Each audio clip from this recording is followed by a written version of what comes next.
Journal d'un noob guerrier. Squeak, squeak. J'ai été réveillée par ces bruits super énervants. C'est une araignée sur ma maison. Elle a dû s'infiltrer dans le village, elle a dû tomber. Elle a décidé que le toit de ma chambre serait un super endroit pour traîner. J'ai couvert la tête sur l'oreiller, ça n'a rien servi. Très vite, j'ai pu entendre un slime se balader sur l'extérieur. Blop, blop, blop. On aurait presque dit que quelqu'un s'amusait à marteler le sol avec un poinçon mort. Puis un zombie a rejoint la fête. Mais qu'est-ce qu'il fabrique? J'ai marmonné. Ils essayent de faire un boys band ou quoi?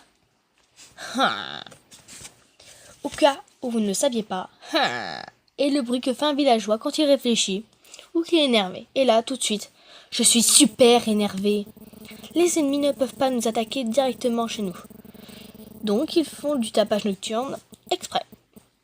Alors, je grogne, allongé sur mon lit, les yeux rivés sur le plafond.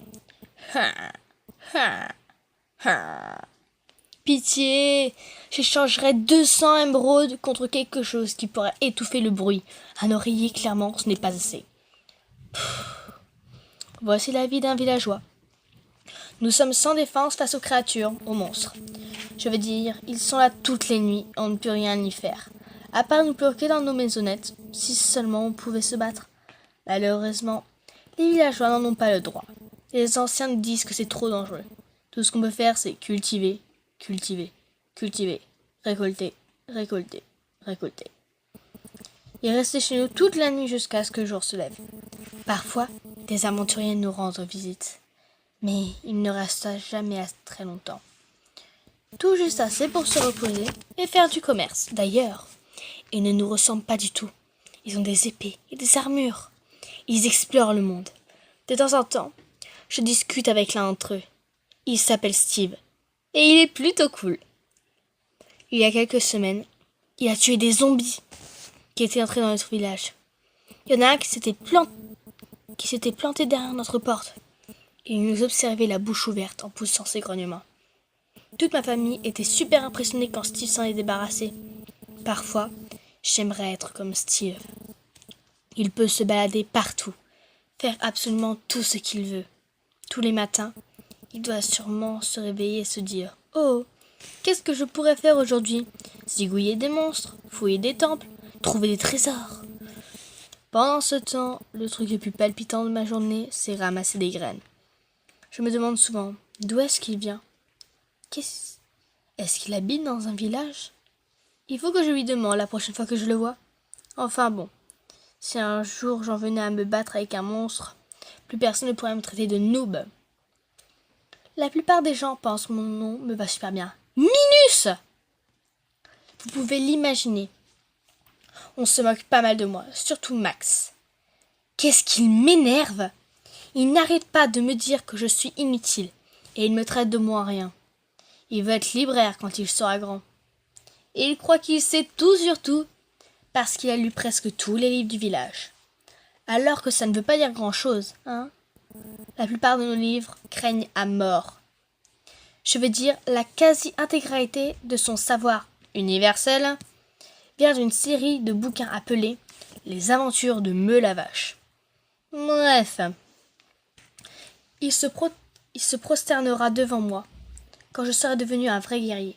Et après ça, il nettoiera mes chaussures et m'appellera chef, ou même mon commandant.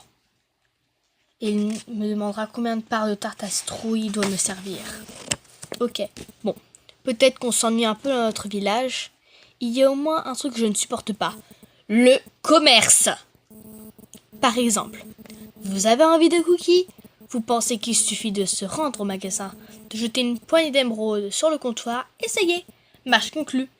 Eh ben non!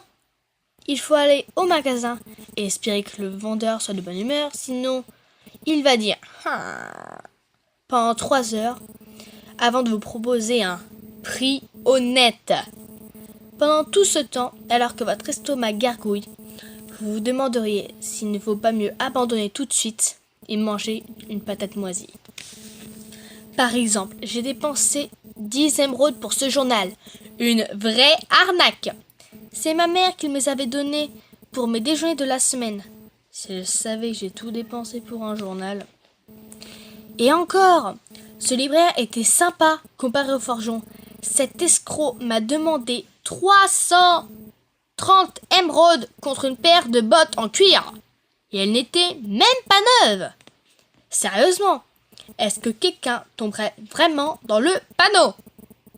Cela dit, mon meilleur pote, mais que je surnomme Mastoc, m'a raconté qu'un jour, il a vendu une pomme de terre pourrie pour 5 émeraudes. Cet aventurier devait vraiment avoir la dalle. Par ici, il ne faut pas seulement se méfier des commerçants. Certains gamins du village sont vraiment insupportables, surtout Max. Il raconte toujours des mensonges abracadabrantes, que certains enfants avalent quand même. En fait, il aime faire peur à tous les gens qu'il croise. L'autre jour, il nous racontait qu'il existait un monstre nommé le hurleur de caca. À ce qu'il paraît, un hurleur de caca est une sorte bien particulière de creeper. Les creepers sont évidemment verts, parce qu'ils sont faits de feuilles, mais le hurleur de caca est brun, et il est fait de caca. Vous avez vraiment envie d'être très très loin lorsque qu'un de ces trucs explose. Lorsqu'ils attaquent, ils ne sifflent pas comme les autres creepers. Ils ont plutôt une sorte de gargouillis sourd. En tout cas, c'est ce que Max se prétend. Bien sûr, je sais qu'il a tout inventé. Mais certains d'entre nous, surtout les plus jeunes, ont tout gobé. Et un jour, ils étaient en train de jouer dans la rue. Max s'est caché derrière une maison tout proche et a ensuite poussé un cri que le hurleur de caca est censé faire. Certains enfants ont eu la trouille de leur vie. À ce qu'on m'a dit, ils n'osent même plus s'approcher d'une salle de bain. Ils ne veulent pas tomber sur le hurleur de caca. Ouais, bienvenue dans mon monde. Des monstres nous rendent fous, des écros de libraires et Max. La suite, vendredi.